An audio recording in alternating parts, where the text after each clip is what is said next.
आप जब पेट्रोल भरवाते हैं अपनी गाड़ी में, या फिर आप एलपीजी सिलेंडर खरीदते हैं, या फिर आप बाजार से सब्जियां खरीदते हैं, वेजिटेबल्स, या फिर कोई भी चीज आप ऑनलाइन ऑर्डर करते हैं जोमेटो से या फिर ब्लिंकिट से, जेप्टो से, जहां से भी, तो क्या आपको लगता है इन सब का प्राइस का जो कनेक्शन है वो वेस्ट एशिया से है या वेस्ट एशिया की वॉर से है? मई 2026 का जो डेटा है उसमें इंडिया का होलसेल इन्फ्लेशन 9.68% तक पहुंच गया। ऑलमोस्ट मैं कह सकता हूँ 3 टाइम्स इंक्रीज है ये मार्च के कंपैरिजन में अगर देखें, क्योंकि वॉर की शुरुआत 28 फरवरी के आसपास हुई थी, जब अयतुल्ला है ना अली खमेनी को मारा गया था स्ट्राइक्स में। तो अब सबसे सिंपल चीज है और इंटरेस्टिंग क्या चीज है कि ये सारी चीजें इन्फ्लेशन को बढ़ाती हैं। अब ये इन्फ्लेशन क्या डिमांड साइड से है या फिर ये सिर्फ फ्यूल की तरफ से आ रहा है? और अगर ये सवाल अभी भी हमारे दिमाग में क्लियर नहीं है, तो क्या फिर ये एक नए टाइप का इन्फ्लेशन है जिससे इंडिया बैटल कर रहा है ना? क्या पेट्रोल के बढ़ते दाम, है ना, आपके खाने, आपके कपड़े खरीदने और आपके घर के खर्चों को भी अफेक्ट कर सकते हैं? तो आज हम समझेंगे डब्ल्यूपीआई के बारे में, जिसे हम होलसेल प्राइस इंडेक्स भी कहते हैं। अगर आपने इंस्टाग्राम पे हमारा एक पोस्ट देखा होगा जिसमें डब्ल्यूपीआई और पीपीआई का मैंने डिफरेंस बताया था, वो बहुत इंपॉर्टेंट है इसको समझने के लिए, नहीं बट इससे रिलेटेड डायरेक्टली नहीं है, बट वो आपको पता होना चाहिए। तो अगर आपने वो नहीं देखा तो वो भी आप देख सकते हैं। डेली रात के 8 बजे मैं आपके लिए करंट अफेयर्स लाता हूँ, है ना। So make sure you continue watching this. और जब हम इस चीज को डिस्कस करेंगे तो मैं आपसे एक चीज, छोटी सी चीज पूछना चाहूंगा। So make sure that you listen और आप उसमें अपना ओपिनियन जरूर बताएं, ठीक है। तो आज हम समझते हैं कि क्या ये डब्ल्यूपीआई इन्फ्लेशन जो 9.68% तक पहुंच गया, क्या ये वार्निंग सिग्नल है? और ये पूरी इकोनॉमी के लिए अगर वार्निंग सिग्नल है, तो इसको लेके हमारी सरकार या हमारी इकोनॉमी या हमारे पॉलिसी मेकर कितना तैयार है? ठीक है, चलिए शुरुआत करते हैं। सबसे पहले समझते हैं why did wholesale inflation jump, क्यों बढ़ा। आप ये 3 डेटा देखिए, मार्च का डेटा देखिए 3.88, है ना, अप्रैल का देखिए और मई का देखिए। अब इसमें प्रेडिक्ट ये किया जा रहा है कि जो जून का डेटा आएगा वो थोड़ा रिलैक्स रहेगा, वो उतना ज्यादा हाई नहीं आएगा। पर डब्ल्यूपीआई का मतलब होता है होलसेल प्राइस इंडेक्स। मतलब ये किस चीज को मेजर करता है? ये प्राइस जो होती है ना, होलसेल लेवल पे जो भी चेंजेस होते हैं प्राइस के, मतलब before reaching the goods to the consumer, wholesale पे जो प्राइस होते हैं उसको मेजर करता है। मतलब आप डब्ल्यूपीआई को ऐसा समझ सकते हैं कि इन्फ्लेशन का अर्ली वार्निंग सिस्टम है। जैसे सुनामी के लिए, है ना, फ्लड्स के लिए अर्ली वार्निंग सिस्टम लगते हैं आने से पहले, तो इन्फ्लेशन आपकी पॉकेट को हिट करेगा उससे पहले का ये सिग्नल रहता है। जैसे आप एक बिस्किट मैन्युफैक्चरर हो, ठीक है, सपोज 100 रुपए आप 100 रुपए का आपको आटा पड़ता था अप्रैल के महीने में या मार्च के महीने में, ठीक है। वही आटा आपको 120 रुपए का पड़ने लगा अप्रैल में, और वही सेम आटा बिस्किट बनाने के लिए लगभग 135 रुपए का पड़ने लगा मई के महीने में, ठीक है। तो ये एक सिंपल सा एग्जाम्पल है कि अगर आप एक बिस्किट बिस्किट बनाने वाले मैन्युफैक्चरर हो और धीरे धीरे आप देखो आटे का प्राइस बढ़ते जा रहा है, तो अगर कंज्यूमर को डायरेक्टली ना दिखे कि प्राइस 35% तक बढ़ गया है बिस्किट का, बट इवेंचुअली क्या होगा, वो प्राइस बढ़ाना ही पड़ेगा to sustain the business of manufacture. तो डब्ल्यूपीआई क्या करता है, वो अपस्ट्रीम की कॉस्ट को इंक्रीज करने से पहले उन चीजों को कैप्चर करता है और सिग्नल देता है, ठीक है। अब ये चीज सिग्निफिकेंट क्यों है? मतलब एक जो जंप है वो 3.88 से, अगर आप देखोगे स्लाइड पे लिखा हुआ है 9.68%, वो भी सिर्फ 60 डेज में, मतलब 2 महीने के अंतराल में अगर आप देखें, तो ये क्या बताता है कि जो प्रोडक्शन कॉस्ट है ना वो रैपिडली बढ़ी है, ठीक है। 1973 के बारे में मैंने कई बार आपको इस डेली करंट अफेयर सीरीज में बताया है कि ऑयल शॉक लगा था, है ना। ऑयल शॉक की वजह से प्राइसेस काफी ज्यादा बढ़ गए थे, उससे होलसेल इन्फ्लेशन भी बढ़ गया था, यूएस में भी और सभी जगह बढ़ गया था। और उसके बाद सीपीआई भी बढ़ जाता है क्योंकि कंज्यूमर तक वो चीजें हिट होती ही होती हैं। सेम चीज हमने रशिया यूक्रेन वॉर में भी देखी 2022 की अगर मैं बात करूं, तो इंडिया ने भी उस टाइम भी एलिवेटेड इन्फ्लेशन प्राइस देखे थे, जिसकी वजह क्रूड ऑयल भी थी, कमोडिटी के प्राइस भी थे, और सप्लाई चेन का डिसरप्शन और रशिया पे जो सैंक्शंस लगे थे उसकी वजह भी थी। तो जो डब्ल्यूपीआई है ना, डब्ल्यूपीआई क्या करता है, ऑफन राइजेस बिफोर सीपीआई। क्या मतलब इस चीज का? कि WPI CPI से पहले राइज होता है, क्योंकि ऑब्वियसली वो होलसेल लेवल पे है। तो प्रोड्यूसर को पहले कॉस्ट बियर करनी पड़ती है, हाई कॉस्ट फेस करनी पड़ती है, उसके बाद है ना कंज्यूमर्स तक वो चीज होती है। अब इसके बिगेस्ट ड्राइवर क्या है, मतलब ये चीज हो रही है तो इसके पीछे के पुश करने वाली चीजें क्या क्या है। सबसे पहले देखते हैं वेस्ट एशिया का कॉन्फ्लिक्ट है, कई बार हम इस चीज को डिस्कस कर चुके हैं। तो वेस्ट एशिया से हमारी जो सप्लाई है वो ऑयल की काफी ज्यादा है, डिपेंडेंसी भी है ना। कोई भी कॉन्फ्लिक्ट वहां होता है अनसर्टेनिटी आ जाती है, जैसे टेंशन में अभी क्या हुआ, स्ट्रेट ऑफ हॉर्मुज है ना, ईरान है, इसराइल है, US है, इमिडिएटली उसका इफेक्ट ऑयल मार्केट पे दिखा। मतलब एक सिंपल सी चीज है, अगर कोई एक हाईवे कनेक्ट करता है सिटीज को, जैसे आप अगर लेह और मनाली के बीच का हाईवे देखें, बहुत इंपॉर्टेंट हाईवे है ना, वैसे ही लेह और श्रीनगर के बीच का हाईवे जिसपे लाइक ऑलमोस्ट कारगिल वॉर की वजह बना था वो, क्योंकि पाकिस्तान उसको कैप्चर करना चाहता था।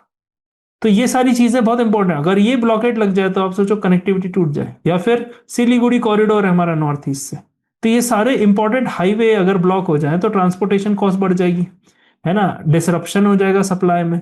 तो इसी वजह से स्ट्रेट ऑफ हॉर्मुज भी ना एक तरह का हाईवे आप इमेजिन कर लो, ठीक है। अब हायर क्रूड ऑयल प्राइस का क्या मतलब है, क्योंकि ट्रांसपोर्टेशन बढ़ गया, खतरा है भाई, कोई भी मिसाइल दाग सकता है, कुछ भी कर सकता है। मैन्युफैक्चरिंग में ऑयल यूज होता है, ट्रांसपोर्टेशन में यूज होता है, सब्जियों को इधर उधर, गेहूं को इधर उधर ले जाने से। एविएशन का भी फ्यूल बढ़ता है, आप देखोगे फ्लाइट प्राइसेस भी बढ़े हुए हैं, शिपिंग प्राइसेस बढ़ गए हैं, उसमें इंश्योरेंस का प्राइस बढ़ गया है। तो ये सारी चीजें प्रॉब्लम है ना। तो अब मान लीजिए सेम डीजल यूज करने के लिए नासिक से मान लो टमाटो उठाए और वहां से हम दिल्ली लेके जा रहे हैं, ठीक है। अब इसमें डीजल की प्राइस बढ़ गई तो टोमेटो की प्राइस अपने आप बढ़ जाएगी। जब टोमेटो की प्राइस बढ़ जाएगी तो रेस्टोरेंट जो टोमेटो को यूज करना है उनको भी अपनी डिश की प्राइस बढ़ानी पड़ेगी। जब रेस्टोरेंट की प्राइस बढ़ जाएगी तो जोमेटो भी महंगा हो जाएगा। तो कहीं ना कहीं आप देखो कि ऑयल जो है ना वो मदर ऑफ ऑल कमोडिटी है, क्योंकि हर सेक्टर को अफेक्ट करता है। फिर सप्लाई चेन डिसरप्शन की बात करते हैं। सप्लाई चेन डिसरप्शन का मतलब है कि अगर गुड्स मिल रहे हैं, मतलब जैसे कोविड के टाइम आप सामान खरीदना चाहते थे बट गुड्स मूव नहीं हो पा रहे, या मूवमेंट गुड्स की रिस्ट्रिक्टेड है या फिर एक्सपेंसिव हो गई। जैसे कोविड-19 में आप चीजें खरीदना चाह रहे हैं पर लॉकडाउन है, दुकानें बंद है, नहीं खरीद पा रहे, क्या करें।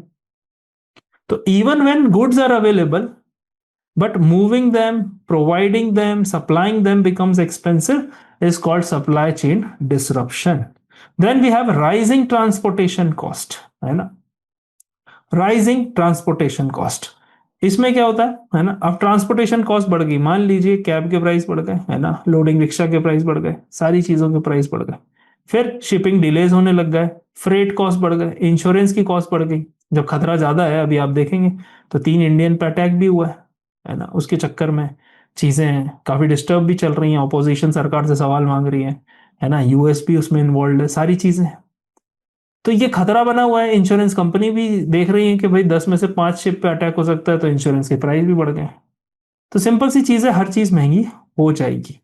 अब यहाँ पे कहने का क्या मतलब है कि अगर फ्यूल प्राइसेस हाई रहे, काफी देर तक एलिवेटेड रहे, तो उसका पूरा इंपैक्ट आपको इकोनॉमी पे देखने को मिलेगा।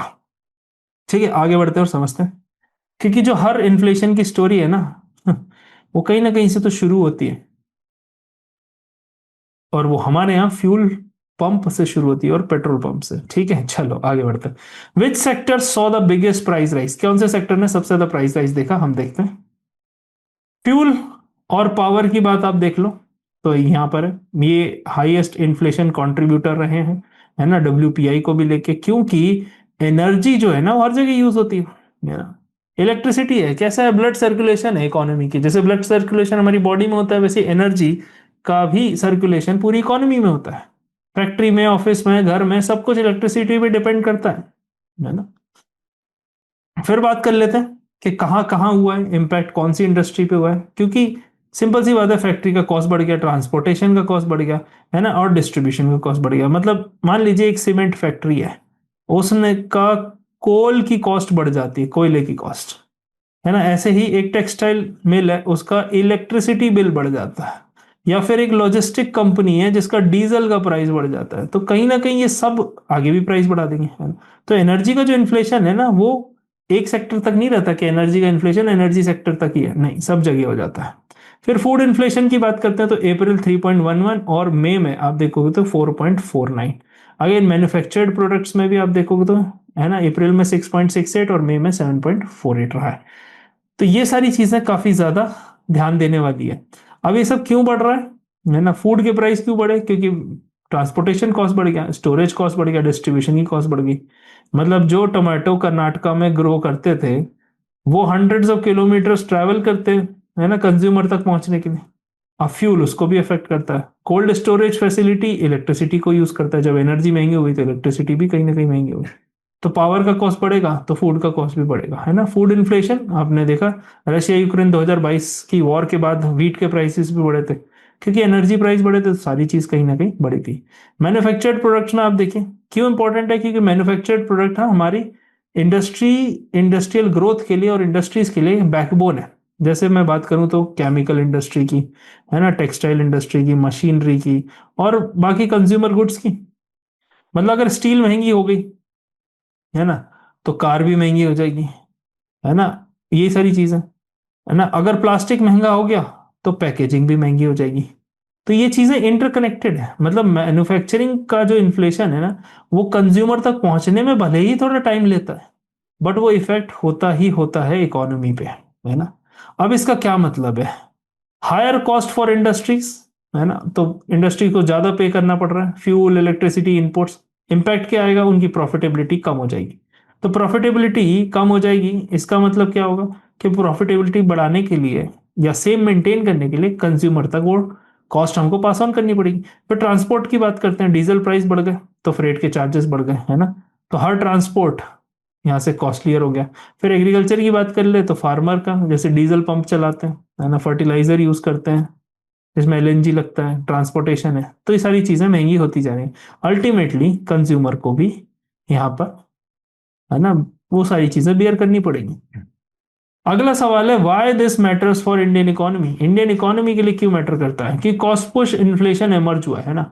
अब बिजनेसेस क्या कर रहे हैं, जो प्रोड्यूसर्स हैं, उस उससे सिंपल सी चीज है, उनका प्रोडक्शन कॉस्ट बढ़ा है तो सेलिंग प्राइस बढ़ेगी, सेलिंग प्राइस बढ़ेगी तो इकोनॉमी में इन्फ्लेशन आएगा। मतलब यहाँ पे सिंपल सी चीज है कि P is equal to M C होता है, पर एम सी प्लस मार्कअप होता है ना। मार्कअप मतलब क्या है कि मार्जिनल कॉस्ट बढ़ी तो प्राइस भी बढ़ जाएंगे। अब बिजनेस किस किस के लिए, जैसे एयरलाइन बिजनेस है, लॉजिस्टिक फर्म्स है, मैन्युफैक्चरिंग यूनिट्स हैं, ये सब का बढ़ गया। अब स्विगी डिलीवरी पार्टनर है ना, अब उनका पेट्रोल ज्यादा लगेगा तो डिलीवरी फीस बढ़ जाएगी। कौन पे करेगा, जो ऑर्डर कर रहा है वही पे करेगा, है ना। इलेक्ट्रिसिटी कॉस्ट है, कैसे, फैक्ट्रीज में भी एक्सपेंसिव हो गई, तो स्टील, एल्यूमिनियम, ये सब रॉ मटेरियल हो गए, है ना। पेट्रोकेमिकल के इफेक्ट्स हो गए, जैसे पेट्रोकेमिकल की इंडस्ट्रीज से किस किस इंडस्ट्री में चलता है, प्लास्टिक में चलता है, प्लास्टिक बनता है, पैकेजिंग में होता है ना, कंज्यूमर गुड्स में भी इसका यूज होता है।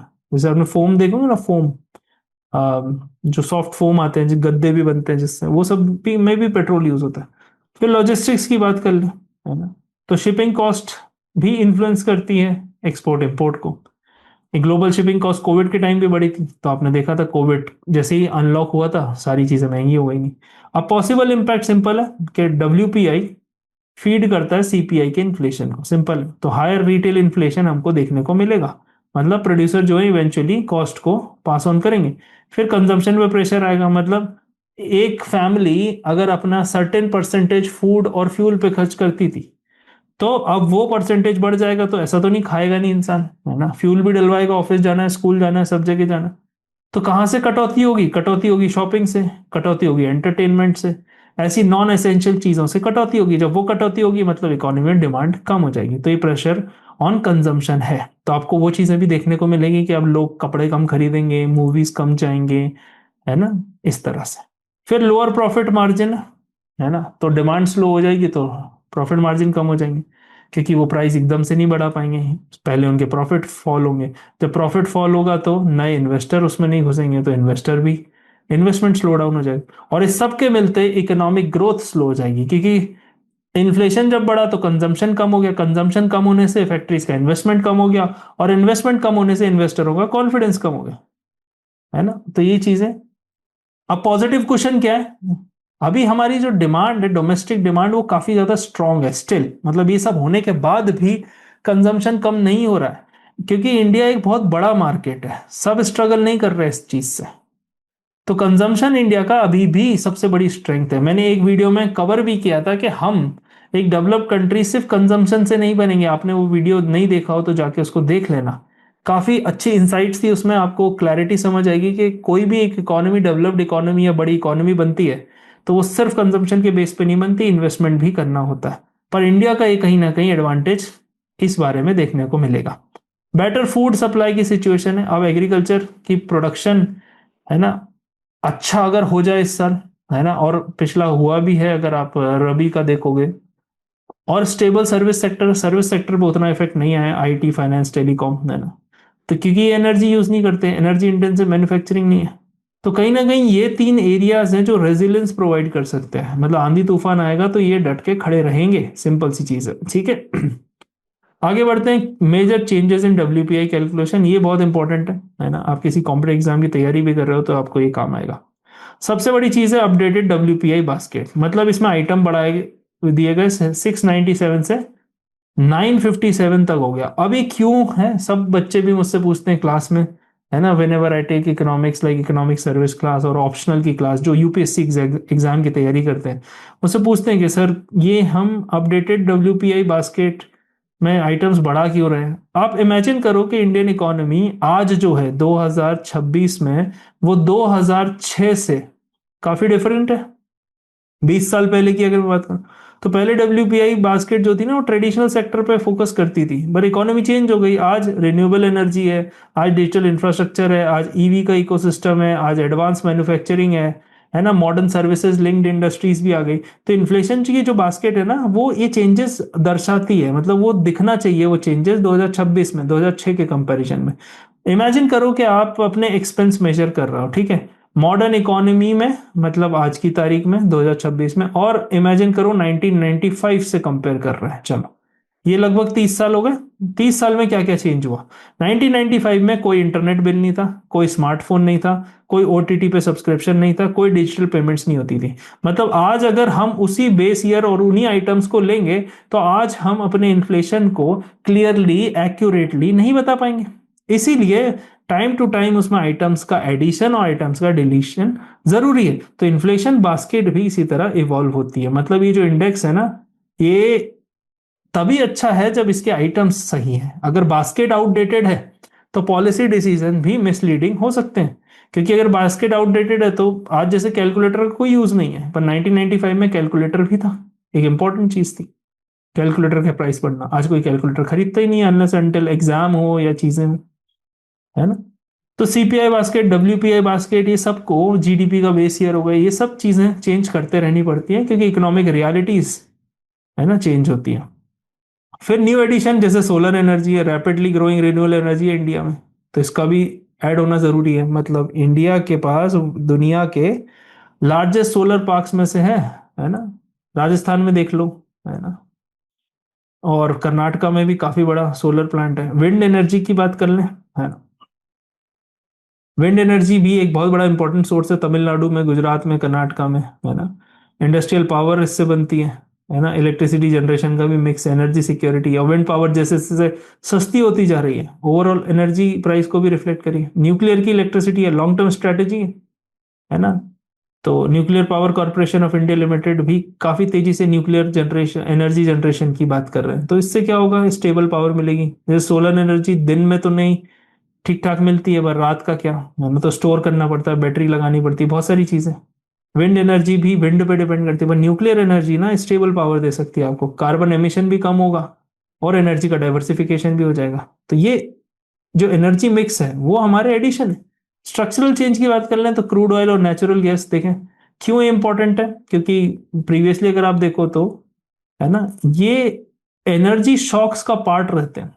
अगर हम फ्यूल एंड पावर कैटेगरी को धीरे धीरे शिफ्ट करते जाएं, क्योंकि ऑयल प्राइस अगर 20% तक ही जंप होगा तो इन्फ्लेशन बहुत बड़ा और विजिबल हो जाता है। तो ये सारी चीजें हैं जो आपको ध्यान में रखनी है, समझना है, क्योंकि इससे मॉनिटरिंग बेटर होती है, पॉलिसी मेकिंग के डिसीजन लिए जाते हैं। अब क्यों इंपॉर्टेंट है, क्योंकि इंडिया एक एनर्जी ट्रांजिशन से गुजर रहा है ना। कैसे, पहले ट्रेडिशनल एनर्जी यूज करते थे, है ना, फिर रिन्यूएबल एनर्जी यूज करने लगे, फिर हाइब्रिड एनर्जी भी यूज कर रहा है। तो जो फैक्ट्री है ना, आज वो हो सकता कोल भी यूज करे, सोलर भी यूज करे, विंड भी करे, और ग्रिड इलेक्ट्रिसिटी, मतलब ये सारी चीजें साइमल्टेनियसली यूज कर सके। तो you can not manage 21st century economy with 20th century inflation basket, ये इसीलिए जरूरी था। ठीक है, आगे बढ़ते हैं और चीजों को समझते हैं। विल इन्फ्लेशन कूल इन जून, ये सवाल है, क्या इन्फ्लेशन नीचे आएगा जून में? तब इसके लिए हम देख लेते हैं क्या क्या रीजन है, जिससे आपको और अंडरस्टैंडिंग बढ़ेगी, जो भी ग्लोबल सिनेरियो चल रहा है, जो भी आरबीआई स्टेप लेता है, ये सारी चीजों को लेके, है ना। तो सबसे पहली चीज बात कर लेते हैं यूएस का सीज फायर, है ना। फाइनेंशियल मार्केट्स को अनसर्टेनिटी बिल्कुल नहीं पसंद। जैसे ही आप देखो तो मिस्टर ट्रम्प, है ना, चीजों को ऊपर नीचे सीज फायर करना, ये करना, अपने आप अनाउंस करना, ये बहुत सारी चीजों से मैनिपुलेशन होता है। अब तो उतना मार्केट्स रिएक्ट भी नहीं करते, बट ठीक है, सीज फायर हो गया तो चीजें ठीक हो जाएंगी, है ना। फिर आ जाते हैं स्ट्रेट ऑफ हॉर्मुज की रीओपनिंग, है ना। अगर वो सीज फायर हो गया तो ऑब्वियसली खुल जाएगा, है ना। तो जियोपॉलिटिकल टेंशन कम हो जाएंगे, बाकी सारी कॉस्ट भी कम हो जाएगी, है ना। जब जब मिडिल ईस्ट में कॉन्फ्लिक्ट हुआ है ना, देख लो कहीं ना कहीं इशू पूरे वर्ल्ड में दिखा ही है, क्योंकि 1/5 जो है ना, ऑलमोस्ट 20% ग्लोबल ऑयल का ट्रेड यहीं से निकलता है। ठीक है, अब बात करते हैं क्रूड ऑयल प्राइस की। Crude oil price started falling, है ना। तो आप देख सकते हो कि जैसे ये दो चीजें होती हैं, धीरे धीरे क्रूड ऑयल के प्राइस भी नीचे आना शुरू होंगे। तो लगभग 105 से 85 भी आ गए तो इंडिया के काफी सारे डॉलर्स बच जाएंगे। फिर कमोडिटी प्राइस की बात करते हैं, तो ट्रांसपोर्ट, मैन्युफैक्चरिंग, एग्रीकल्चर, जो मैंने आपको पूरा बताया, मतलब जब डीजल प्राइस गिर जाएंगे, है ना, तो ट्रकों की ऑपरेटिंग कॉस्ट भी कम हो जाएगी, तो धीरे धीरे प्राइस स्टेबलाइज हो ही जाएंगे। ठीक है, अब इसमें सिंपल सी चीज है, इससे लिंक्ड जितनी भी चीजें हैं, जैसे मेटल, केमिकल, इंडस्ट्रियल इनपुट, सब पे असर इसका दिखेगा।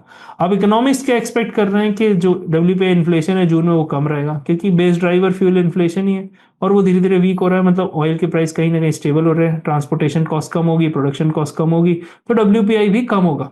अब यहाँ पर ये नहीं है कि इन्फ्लेशन पूरा गायब हो जाएगा, बट आप देख सकते हैं कि इट्स लाइक अ लाइट, है ना, बियॉन्ड द टनल। तो जैसे एक टनल में आप घुसते हैं, फिर अचानक से उजाला दिखने लगता है, तो वो चीज हमको दिख रही है ना। तो फिर इसके बाद रिड्यूस फ्यूल प्रेशर भी है ना। तो फ्यूल इन्फ्लेशन लगभग आप देखोगे तो 30% के आसपास चल रहा है अभी, है ना। तो अगर इसमें थोड़ा बहुत भी मॉडरेट रिडक्शन है तो भी आप देख सकते हैं, मतलब 30% से 15% तक भी आ गया, तो भी ओवरऑल इकोनॉमी में इसका असर, है ना, 30 से 45 दिनों में देखने को मिलेगा। फिर आउटलुक भी बेहतर है, मतलब आरबीआई भी फिर इन्फ्लेशन को फाइट करने की जगह ग्रोथ पे ध्यान दे सकता है ना। ग्रोथ पे, लिक्विडिटी पे, इन्वेस्टमेंट पे, ये सारी चीजों पे। अभी क्या अग्रेसिवली रुपी को बचाने में और ऑयल प्राइसेस के इन्फ्लेशन को कंट्रोल करने के, तो पूरा जियोपॉलिटिकल टेंशन ही है। अगर ये चीज एक्सटर्नल तरीकों से ठीक हो जाती है तो इंडिया की जो इकोनॉमी वो इतने परेशानी में नहीं है। आप में से कई लोग रुपी को लेके चिंतित भी होंगे, पर मैं आपको सीधा सीधा बताऊं कि जब भी एक्सटर्नल क्राइसिस आती है ना, तो इंटरनल करेंसी हमारे किसी के कंट्रोल में नहीं होती है। It's not about BJP Congress, it's about Indian economy, structural things, क्योंकि हमारी स्ट्रक्चर जो है ना वो इंपोर्ट बेस्ड इकोनॉमी है, स्पेशली एनर्जी की बात करूँ तो जब जब बाहर इशू आएगा तो ये प्रॉब्लम होगी। मतलब आप समझिए, आपका घर है और आपकी छत कच्ची है, तो जब जब बारिश होगी पानी आएगा, चाहे आप कितना ही कुछ कर लो, है ना। फिर आपको कंस्ट्रक्शन ही पूरा नया करना पड़ेगा, तभी वो पानी रुक पाएगा, है ना। आप उसमें कुछ भी लगा लो, तिरपाल लगा लो, वाटर प्रूफिंग करवा लो, कुछ भी करवा लो, आप देखना अपने घर में ये प्रॉब्लम कहीं ना कहीं रहती है, तो वो रहती है, वो कभी जाती नहीं है। तो अब ट्रिगर क्या क्या कर सकते हैं, क्या क्या चीजें ट्रिगर कर सकती हैं? ट्रिगर करने की सबसे बड़ी चीज यहाँ पर एक ही है, कि अगर फिर से मिडिल ईस्ट में कॉन्फ्लिक्ट बढ़ गया, हॉर्मुज में फिर से डिसरप्शन हो गया, सप्लाई चेन ब्लॉक हो गई फिर से, या न्यू सैंक्शंस लगा दिए गए, तो ये कहीं ना कहीं फिर से हमको बैक टू 01 लेके जाएगा। ठीक है, तो ऑयल शॉक हमने कई बार देखे, 1973 में भी देखे, है ना, मैंने आपको कई बार बताया, 1979 में भी देखे थे, फिर 1990 में भी देखे थे जब सद्दाम हुसैन ने कुवैत पर अटैक कर दिया था, ये सारी चीजें हमने। तो हमेशा आप कहीं ना कहीं देखो कि जब भी ऑयल पे इशू आया, है ना, ये प्रॉब्लम आपको देखने को मिलेगी।